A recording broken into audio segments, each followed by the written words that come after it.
सभी व्यूअर्स को मेरा नमस्कार। मैं कोमल बंसल, सहायक आचार्य अर्थशास्त्र, डॉक्टर भीमराव अंबेडकर राजकीय महाविद्यालय श्री गंगानगर। आज हम बात करेंगे यूटिलिटी एनालिसिस पर। हिंदी में कहते हैं उपयोगिता विश्लेषण। सबसे पहले हम बात करेंगे कि उपयोगिता किसे कहते हैं। किसी वस्तु या सेवा में उपस्थित वह गुण जो मानवीय आवश्यकताओं को संतुष्ट करे उपयोगिता कहलाती है। कोई भी वस्तु या सेवा जो हमारी आवश्यकता को संतुष्ट करे तो उसे उपयोगिता कहते हैं। Utility is defined as want satisfying capacity of the commodity. For example, when a person hungry, bread has utility for him. जब एक आदमी भूखा होता है तो उसे खाने में यूटिलिटी मिलती है। तो यूटिलिटी क्या है कि किसी वस्तु या सेवा में वो गुण जो मानवीय आवश्यकताओं को संतुष्ट करे उपयोगिता कहलाती है। दूसरे शब्दों में किसी वस्तु में आवश्यकताओं को संतुष्ट करने की शक्ति को उपयोगिता कहा जाता है। उपयोगिताओं को गणनाओं में भी माप सकते हैं और उपयोगिता को क्रम भी दिया जाता है। दोबारा सुनिए, उपयोगिता को गणनावाचक संख्याओं 1, 2, 3, 4 में मापा जाता है, जिसको हम यूटिल्स कहते हैं। क्या कहते हैं? यूटिल्स। अब देखते हैं कि उपयोगिता को किस तरह मापा जा सकता है। क्या उपयोगिता को मापा जा सकता है? पहला सवाल। इसके लिए दो अवधारणाएं हैं। पहली है गणनावाचक और दूसरी है क्रमवाचक विचारधारा। एक बार और मैं आपको बताना चाहूँगी, एक तो होता है यूटिलिटी और एक होता है यूज़फुलनेस। एक वर्ड है यूटिलिटी और दूसरा है यूज़फुलनेस। यूटिलिटी तो उसे कहते हैं कोई भी वस्तु या सेवा जो मानवीय आवश्यकताओं को संतुष्ट करे, और यूज़फुलनेस उसे कहते हैं कि क्या ये वस्तु या सेवा हमारे लिए उपयोगी है या नहीं। जैसे सपोज़ कि कुछ लोग जो हैं वो एडिक्टेड होते हैं चाय पीने की, तो चाय जो है वो हमारी आवश्यकताओं को संतुष्ट करे तो उसकी यूटिलिटी है, लेकिन एक्स्ट्रा एडिशनल जो चाय पीते हैं तो वो यूज़फुलनेस नहीं होती। वो सिर्फ आवश्यकता की संतुष्टि कर रही है, यूटिलिटी मिल रही है, लेकिन बहुत अधिक चाय पीना it is not useful for body, it is harmful for body. तो ये बात है कि यूटिलिटी और यूज़फुलनेस में। चाय की जगह आप ड्रिंक ले लीजिए। कुछ लोग ऐसे होते हैं जो शराब पीना बहुत जिनको शराब पीने से या फिर मादक पदार्थों का सेवन करने से उनकी आवश्यकता की संतुष्टि होती है, लेकिन वो हमारे शरीर के लिए उपयोगी नहीं है। तो ये डिफरेंस होता है यूटिलिटी उपयोगिता में, और लाभदायक है या नहीं, यानी यूज़फुलनेस है या नहीं उस चीज़ में। हमने नेक्स्ट सवाल किया था कि क्या उपयोगिता को मापा जा सकता है। तो इसके लिए दो अवधारणाएं हैं। पहली है गणनावाचक विचारधारा और दूसरी है क्रमवाचक विचारधारा। गणनावाचक जो विचारधारा है वो दी थी एल्फ्रेड मार्शल ने। दोबारा सुनिए, गणनावाचक विचारधारा एल्फ्रेड मार्शल द्वारा दी गई है, जबकि क्रमवाचक विचारधारा एजवर्थ, हिक्स और एलन द्वारा दी गई है। एजवर्थ, हिक्स और एलन द्वारा दी गई है। गणनावाचक विचारधारा में कहा जाता है कि उपयोगिता को गणनाओं में मापा जाता है। गणनावाचक विचारधारा में उपयोगिता को गणना में मापा जाता है, संख्याओं में मापा जाता है। उपयोगिता को संख्या दी जाती है। जैसे मैंने एक चपाती खाई तो मैं कहूँगी एक यूटिल्स की यूटिलिटी मिली है। ये जो यूटिल्स है ना, यूटिल्स क्या है? ये कोई मानक इकाई नहीं है, इसको बस एक मापक के रूप में रख दिया। 3 यूटिल्स, 4 यूटिल्स मापने के लिए, ठीक है। तो उपयोगिताओं को संख्या में मापा जाता है गणनावाचक विचारधारा के अकॉर्डिंग। और किसने दिया था? एल्फ्रेड मार्शल ने दिया था। नेट वगैरह एग्जाम्स में भी कई बार क्वेश्चन आता है कि गणनावाचक विचारधारा कंसेप्ट किसने दिया? एल्फ्रेड मार्शल ने। और पहले मैंने आपको जब इलास्टिसिटी के मेथड्स पढ़ाए थे तो ये भी बताया था कि टोटल एक्सपेंडिचर जो मेथड है उसका कंसेप्ट भी एल्फ्रेड मार्शल द्वारा ही दिया गया है। और क्रमवाचक विचारधारा में कहा है कि उपयोगिता को संख्याओं में नहीं मापा जा सकता, उपयोगिता को क्रम में मापा जाता है। उपयोगिता को संख्या में नहीं मापा जाता, उपयोगिता को क्रम दिया जाता है। गणनावाचक विचारधारा में हम टोटल यूटिलिटी और मार्जिनल यूटिलिटी के बारे में बात करेंगे, जबकि क्रमवाचक विचारधारा में हम इंडिफरेंस कर्व, हिंदी में कहते हैं तटस्था वक्र। आप सभी इस नाम से परिचित होंगे, तटस्था वक्र। जिन स्टूडेंट्स के पास 11th-12th में इकोनॉमिक्स रही है वो भली भांति परिचित होंगी तटस्था वक्र के किसे कहते हैं।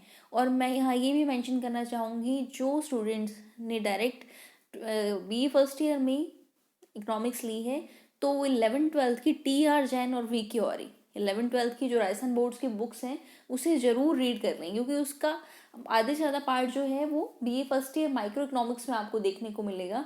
जो राजस्थान की इकोनॉमी है वो एक अलग सब्जेक्ट है, वो आपकी 11th-12th में नहीं लगा था। तो छोटे छोटे कंसेप्ट, हालांकि मैं आपको वीडियोस के माध्यम से पढ़ा रही हूँ, टोटल यूटिलिटी, मार्जिनल यूटिलिटी, अर्थशास्त्र क्या है, अर्थव्यवस्था क्या है, छोटे छोटे कंसेप्ट, मांग की लोच किसे कहती हैं, मांग किसे कहते हैं, ये सब मैंने पढ़ाया है आपको। इसके अलावा भी जितनी भी छोटी छोटी बातें हैं मैं बीच बीच में आपको बताती जाऊंगी, लेकिन फिर भी आप रेगुलर स्टडी शुरू कर दीजिए। तो मैंने कहा, क्या कहा इसमें कि उपयोगिता को दो तरह से मापा जा सकता है। एक तो है गणनावाचक विचारधारा और दूसरी है क्रमवाचक विचारधारा। गणनावाचक विचारधारा एल्फ्रेड मार्शल द्वारा दी गई है, जबकि क्रमवाचक विचारधारा एजवर्थ हिक्स एलन ने दिया था। गणनावाचक विचारधारा में कहा है कि उपयोगिता को संख्याओं में मापा जा सकता है। उपयोगिता को संख्या दी जाती है, जैसे मैंने एक चपाती खाई तो मैं कहूँगी कि 1 क्यूटल्स के बराबर मुझे सेटिस्फेक्शन मिला है, 2 खाई तो इतना मिला है, आधा मिला है। तो इस तरह से माप सकते हैं। और इसमें जो कंसेप्ट आएंगे टोटल यूटिलिटी, मार्जिनल यूटिलिटी। पहले आज हम कार्डिनल अप्रोच को ही लेकर चलेंगे। आज कौन सी अप्रोच को लेकर चलेंगे? कार्डिनल। कार्डिनल अप्रोच और गणनावाचक विचारधारा एक ही बात है। गणनावाचक को कहते हैं कार्डिनल और क्रमवाचक को कहते हैं ऑर्डिनल। गणनावाचक को कार्डिनल और क्रमवाचक को ऑर्डिनल कहते हैं। तो आज हम गणनावाचक विचारधारा को ही लेकर चलेंगे। हमने बात की कि गणनावाचक विचारधारा में उपयोगिता को संख्याओं में मापा जा सकता है और इसमें total utility, marginal utility concept आते हैं। कुल उपयोगिता और सीमांत उपयोगिता की पर चर्चा की जाती है। तो सबसे पहले हम पढ़ेंगे कुल उपयोगिता किसे कहते हैं। यदि किसी वस्तु की उपभोग की गई विभिन्न इकाइयों से मिलने वाली उपयोगिताओं को जोड़ दिया जाए। यदि किसी वस्तु की उपभोग की गई, सपोज मुझे भूख लगी थी और मैंने 4 चपाती खाई, 4 चपाती खाने से मुझे 5 यूटिल्स का सेटिस्फेक्शन मिला। फिर मैंने 4 के बाद मुझे और भूख लगी, फिर 3 और खा ली, फिर और भूख लगी, 2 और खा ली। तो इनसे मुझे 5, 4, 3, 2 जो भी सेटिस्फेक्शन मिला उसको काउंट कर लूँगी तो मैं कहूँगी टोटल यूटिलिटी है। उसको काउंट कर लूँगी तो टोटल यूटिलिटी है। किसी वस्तु की उपभोग की गई विभिन्न इकाइयों से मिलने वाली उपयोगिताओं को जोड़ दिया जाए। अब वस्तु या सेवा की उपभोग की गई, सपोज आपने एक चैप्टर पढ़ा तो आपको 5 यूटिल्स का सेटिस्फेक्शन मिला, दूसरा पढ़ा तो 4 का मिला। तो इस तरह से जितना भी सेटिस्फेक्शन आपको मिला तो उसको जोड़ दिया जाए, तो उस वस्तु विशेष के उपभोग से प्राप्त की जाने वाली कुल उपयोगिता का ज्ञान हो जाएगा। तो उस वस्तु विशेष से जो भी हमने उपभोग किया है तो कुल उपयोगिता का ज्ञान हो जाएगा। दोबारा सुनिए, सपोज कि आपको कोई भी चीज़ का उपभोग करना है, कोई वस्तु या सेवा का उपभोग करना है। बिस्किट का एक पैकेट है, एक बिस्किट के पैकेट खाने से, एक बिस्किट का एक पैकेट है और उसमें से एक बिस्किट लेने से जितना भी आपको सेटिस्फेक्शन मिल रहा है उसको हम संख्याओं में माप लें। ये एक इमेजिनरी कंसेप्ट है, हम माप नहीं सकते, लेकिन मार्शल कहते हैं कि अगर माप लें, हम यूटिल्स में माप लें तो टोटल जितना भी आएगा उसे टोटल यूटिलिटी उन्होंने नाम दे दिया। प्रोफेसर किर्चनर के अनुसार किसी वस्तु के स्टॉक से प्राप्त उपयोगिता की मात्रा को कुल उपयोगिता कहते हैं। जो प्रोफेसर किर्चनर है उन्होंने कहा किसी वस्तु की स्टॉक से प्राप्त, कोई वस्तु है उसके स्टॉक से प्राप्त जो उपयोगिता होती है उसे हम कुल उपयोगिता कहते हैं। दूसरा जो कंसेप्ट यहाँ हम पढ़ेंगे वो है एवरेज यूटिलिटी। दूसरा कंसेप्ट क्या है? Average utility. एवरेज यूटिलिटी को हिंदी में कहते हैं औसत उपयोगिता। एवरेज यूटिलिटी को हिंदी में कहते हैं औसत उपयोगिता। वस्तु की कुल उपयोगिता, टोटल यूटिलिटी, को वस्तु की कुल उपभोग इकाइयों से भाग देने पर, वस्तु की जितनी भी उपभोग इकाइयाँ हैं उससे भाग देने पर औसत उपयोगिता प्राप्त होती है।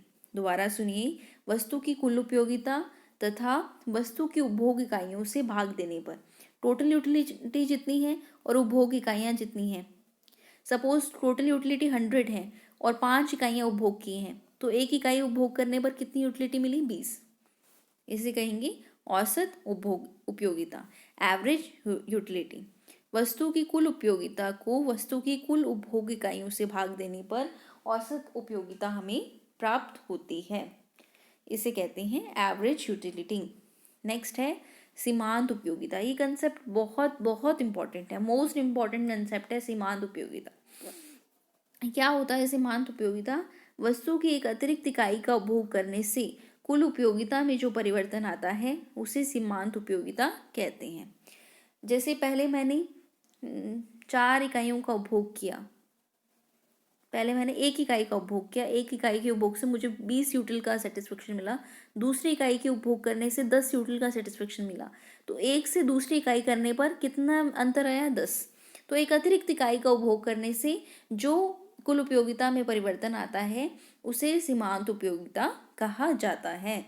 प्रोफेसर बोल्डिंग के शब्दों में वस्तु की किसी मात्रा की सीमांत उपयोगिता कुल उपयोगिता में वह वृद्धि है। सीमांत उपयोगिता किसे कहते हैं? वस्तु की किसी मात्रा की सीमांत उपयोगिता कुल उपयोगिता में वह वृद्धि है जो भोग में एक और इकाई की वृद्धि के परिणाम स्वरूप प्राप्त होती है। जो भोग में एक और इकाई की वृद्धि के परिणाम स्वरूप प्राप्त होती है। प्रोफेसर हैंसन के अनुसार किसी वस्तु की मात्रा में अतिरिक्त वृद्धि से, प्रोफेसर हैंसन क्या कहते हैं कि कोई वस्तु है उसकी मात्रा में अतिरिक्त वृद्धि से जो अतिरिक्त संतुष्टि प्राप्त होती है। कोई भी वस्तु है अगर उसकी मात्रा में अतिरिक्त वृद्धि करेंगे तो जो अतिरिक्त संतुष्टि प्राप्त होगी उसे हम सीमांत उपयोगिता कहते हैं। यहाँ अलग अलग अर्थशास्त्री का इसलिए लिया है क्योंकि जब एक क्वेश्चन आता है 5 मार्क्स का तो एक अच्छे से एक्सप्लेन करने के लिए हम अर्थशास्त्रियों को कोट भी कर सकते हैं। बोल्डिंग ने क्या कहा है, हैंसन ने क्या कहा है, तो इस तरह से प्रोफेसर बोल्डिंग के शब्दों में, प्रोफेसर हैंसन के शब्दों में सीमांत उपयोगिता कुल उपयोगिता में परिवर्तन, वस्तु की उपभोग इकाइयों में परिवर्तन। सीमांत उपयोगिता का क्या फॉर्मूला होता है? कुल उपयोगिता में परिवर्तन, टोटल यूटिलिटी में कितना चेंज आएगा अपॉन वस्तु की उपभोग इकाइयों में परिवर्तन, और वस्तु की उपभोग इकाइयों में कितना परिवर्तन आया है। कुल उपयोगिता में परिवर्तन अपॉन वस्तु की उपभोग इकाइयों में परिवर्तन। कैसे? कुल उपयोगिता तथा सीमांत उपयोगिता का आकलन। इस डायग्राम से हम आज देखेंगे कि कुल उपयोगिता और सीमांत उपयोगिता का आकलन कैसे किया जाता है। वस्तु x की उपभोग इकाइयाँ, या x की उपभोग इकाइयाँ 1 से लेकर कहाँ तक है? 5, मतलब एक अतिरिक्त इकाई का हम उपभोग कर रहे हैं। पहली इकाई का उपभोग किया हमने तो हमें कुल उपयोगिता मिली 100 की। पहली इकाई का उपभोग करने से कुल उपयोगिता कितनी मिली? 100। यहाँ TUX क्यों लिखा हुआ है?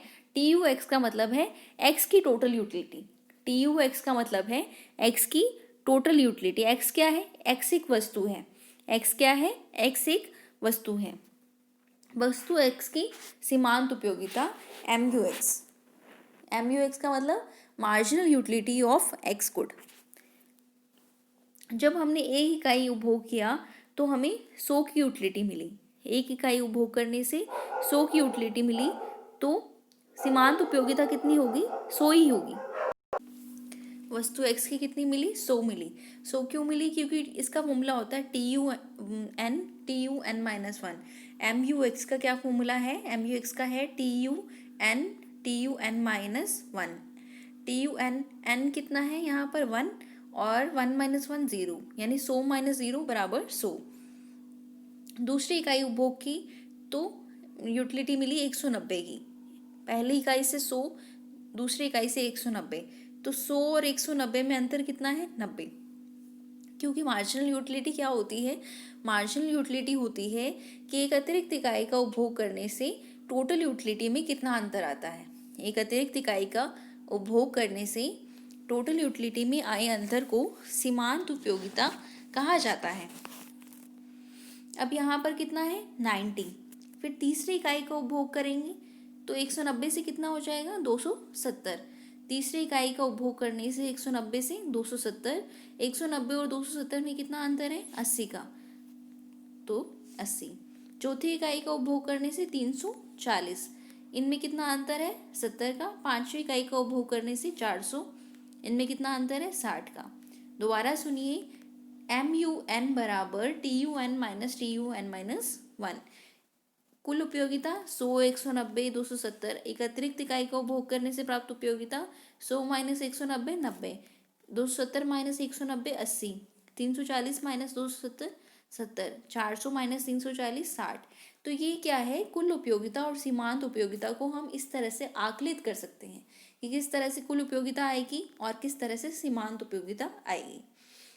आज के लिए इतना ही। अगली वीडियो में हम बात करेंगे कि कुल उपयोगिता और सीमांत उपयोगिता को कैसे हम डायग्राम से दर्शा सकते हैं, इन दोनों के बीच में क्या रिलेशन पाया जाता है, कुल उपयोगिता बढ़ती है तो सीमांत उपयोगिता में क्या इम्पैक्ट आता है, कुल उपयोगिता स्थिर होती है तो सीमांत उपयोगिता में क्या इम्पैक्ट आएगा। ये सब बातें हम करेंगे नेक्स्ट लेक्चर में। आज का लेक्चर था हमारा कि सीमांत उपयोगिता किसे कहते हैं, औसत उपयोगिता किसे कहते हैं, कुल उपयोगिता किसे कहते हैं, उपयोगिता को मापा जा सकता है, कार्डिनल अप्रोच और ऑर्डिनल अप्रोच दो विचारधाराएं हैं। हम आज कार्डिनल अप्रोच के अकॉर्डिंग चल रहे हैं, जिसमें टोटल यूटिलिटी और मार्जिनल यूटिलिटी की बात कही गई है और ये कहा गया है कि उपयोगिता को हम संख्याओं में माप सकते हैं। इसलिए हमने कहा कि टोटल यूटिलिटी में एक इकाई उपभोग की तो 100 मिला, दूसरी इकाई उपभोग की तो 190 मिला। ये सब क्रम गणनावाचक विचारधारा के अकॉर्डिंग हो रहा है, क्रमवाचक के अकॉर्डिंग नहीं। क्रमवाचक के अकॉर्डिंग हम तटस्था वक्र पढ़ेंगे, जो आने वाले वीडियोस में मैं आपको पढ़ाऊंगी। अभी किसकी बात हो रही है, गणनावाचक विचारधारा की, जिसमें हमने कहा है उपयोगिता को संख्याओं में माप सकते हैं। आज के वीडियो में इतना ही। आशा है कि आप सभी इससे लाभान्वित हुए होंगे। नमस्कार।